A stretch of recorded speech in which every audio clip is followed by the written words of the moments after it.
Hello, I'm Mark Wilson, President and CEO of the Florida Chamber of Commerce. When it comes to securing Florida's future, there are few issues more important than water.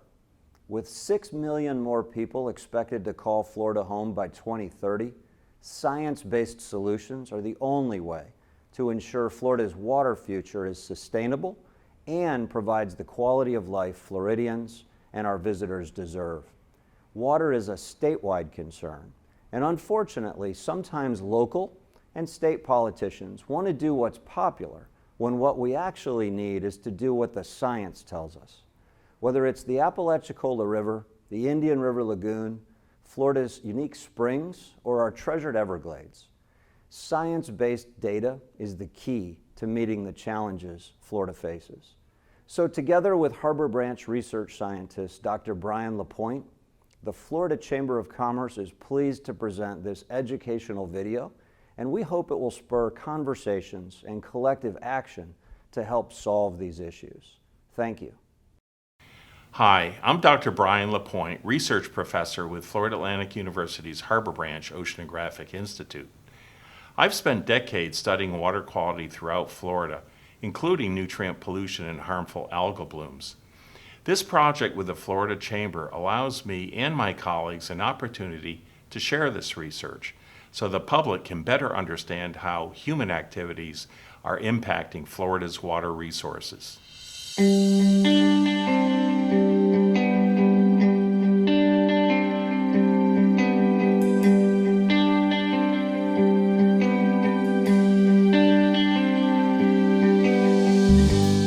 This county and all throughout Central Florida, there was a huge growth spurt in the 70s and the 80s.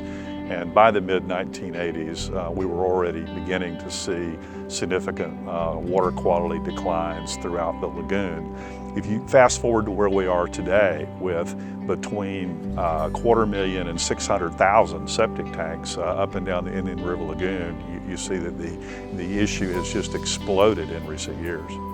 Up and down the Indian River Lagoon Basin, you have an old network of agricultural canals that's slowly transforming to suburbia. And as that occurs, a lot of those new homes are sitting in this network of ag canals that form literally like a street grid of waterways which eventually discharge to the Indian River Lagoon.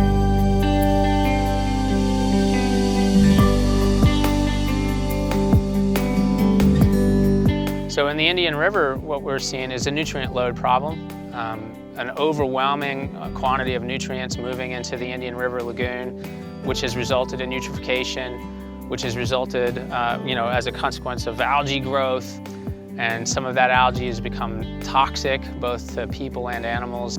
Now, the natural water tables here in Port St. Lucie are uniformly high, and as a result of that, septic systems are really not a good fit.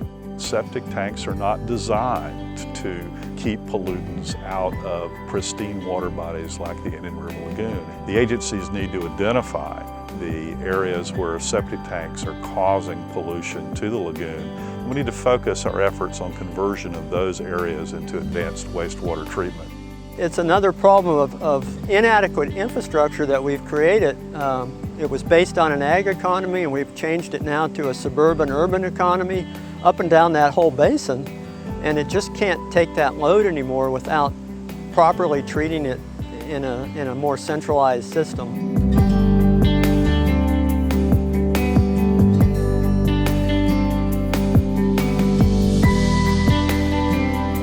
You have to pay to have a clean Indian River.